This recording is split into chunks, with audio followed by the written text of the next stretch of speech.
Olá, assombrados! Eu sou Ana Paula e vou contar um relato para vocês. Um espírito no almoxarifado.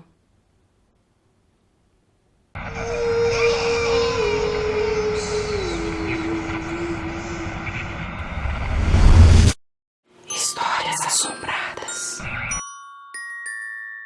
A moça que nos conta esse relato diz que isso foi contado a ela por um segurança que trabalhava na mesma empresa que ela em 1996. Ela trabalhava em uma empresa de peças para motocicleta, lá em Manaus. Era uma empresa de origem japonesa, com sede em Curitiba e matriz no Japão. Então, depois de trabalhar alguns meses nessa empresa, da qual ela saiu por aposentadoria, ela conseguiu colocar para trabalhar lá um irmão de criação dela, porque ele não conseguia nenhum emprego decente com carteira assinada. Ele só conseguia fazer alguns trabalhos de maneira informal, como auxiliar de pedreiro ou auxiliar de padaria. E ela ficou compadecida da situação do irmão, falou com o gerente da empresa dela, que era um senhor japonês um tanto quanto exigente, e ele concordou em contratar o irmão dela em regime temporário, por 3 meses em caráter de experiência, e ele ia ser auxiliar de produção. O trabalho dele era alimentar a linha de produção, pegando peças do almoxarifado e levando para o supervisor de linha. E para puxar essas peças do almoxarifado, ele usava um carrinho que lá em Manaus eles chamam de matrix, ou matri, ou mandril. Ela não sabe ao certo, mas é assim. Tem uma prancha de metal em cima e 4 rodinhas. E com uma alça para o funcionário puxar. E diz que ele é um pouco pesado, mas quando tá sem uso, esse carrinho tem uma trava para que ele não saia do lugar, né? E bata aí nas coisas ou nas pessoas. Então quando tá parado, ele fica travado. Bom, e o mandril fica aí num canto do almoxarifado, quietinho. Mas para desgosto dela, o irmão não se comportou conforme exigia as normas da empresa. Ele respondia para a chefia, batia a boca com o supervisor, etc, etc. Ela chegou a advertir ele, falar para ele tomar cuidado, para ele se comportar de acordo com o esperado pela empresa e tudo mais, mas ele não ouviu. E no final da experiência, ele foi demitido. E sem chance de retorno, porque naquela empresa eles só readmitiam quem pediu a conta, jamais quem foi demitido.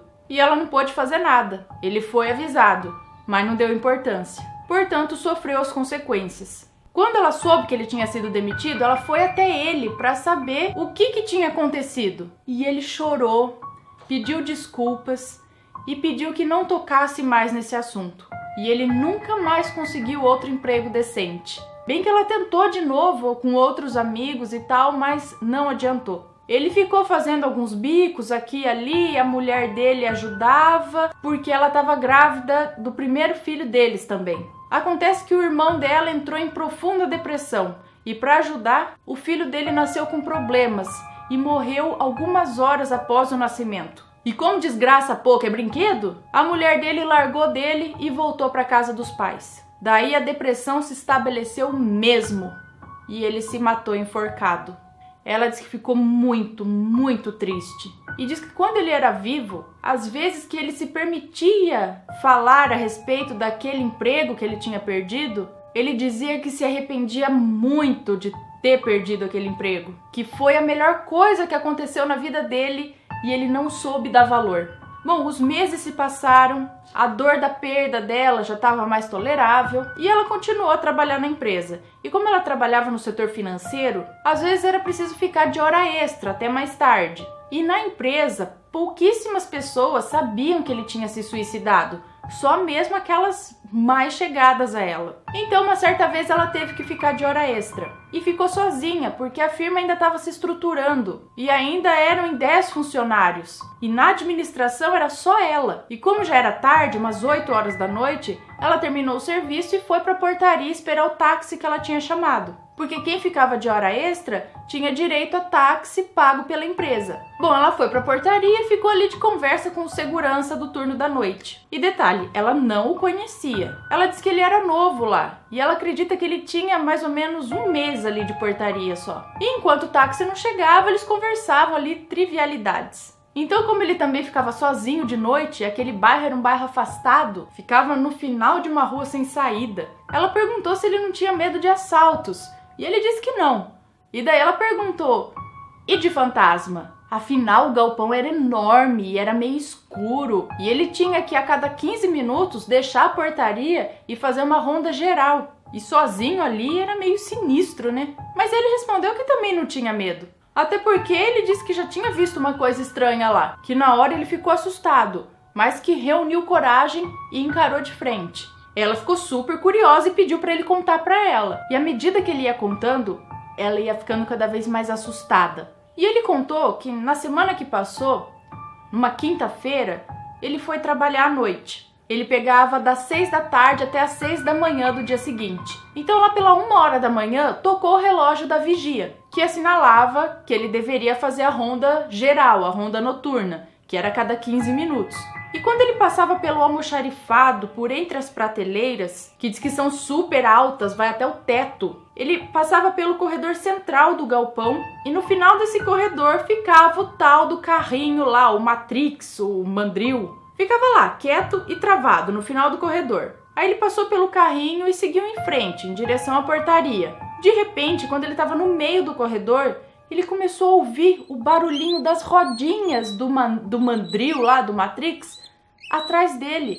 Era um barulhinho assim fininho, como se as rodinhas precisassem de lubrificante. E ela disse que era comum esse barulhinho nas rodinhas, principalmente quando o carrinho estava vazio, não tinha peso em cima dele. Porque quando ele estava carregado, ele não fazia esse barulho. Bom, ele não olhou para trás. Ele continuou caminhando calmamente até o final do corredor, já próximo à saída para a portaria. E no final do corredor, ele se virou e viu o carrinho vindo na direção dele, só que vindo bem devagar. Mas ele disse que não teve medo. Afinal, segundo ele, quem decide ser segurança não pode ser medroso, né? Ele ficou parado, sacou a arma dele e ficou esperando o carrinho se aproximar. E o carrinho veio bem devagar, como se alguém o estivesse puxando pela alça. E o segurança ficou lá esperando, com o revólver em punho e engatilhado. Fosse o que fosse, ele ia atirar. E o carrinho continuou. E ele esperando. Ele conta que estava com todos os músculos contraídos, ele estava esperando um confronto. Mas ele não falava nada porque ele não via ninguém lá no galpão. Então, bem no meio do corredor, o carrinho parou. E a alça foi depositada no chão. E mais nada aconteceu. Ele disse que ficou ali por mais uns 10 minutos. E nada aconteceu. Ele voltou para a portaria e naquela noite ele continuou fazendo as rondas normais. Inclusive no mesmo corredor do acontecido. E qual não foi a surpresa dele quando passou novamente naquele corredor e o carrinho estava lá, no lugar dele, travadinho, quietinho naquele canto. Como se não houvesse saído do lugar. E à medida que ele contava isso, ela só lembrava do irmão falecido dela. Mas ela não comentou nada com segurança. Ela até brincou com ele, perguntando se ele não tinha bebido alguma coisa, né? E ele disse: "Tá louca? A gente tem visita do supervisor na entrada e na saída do plantão. Se eu tiver sequer com cheiro de bebida, eu vou pra rua, sem direito a nada." Para completar, o segurança disse que até reportou isso no livro de ocorrências da portaria.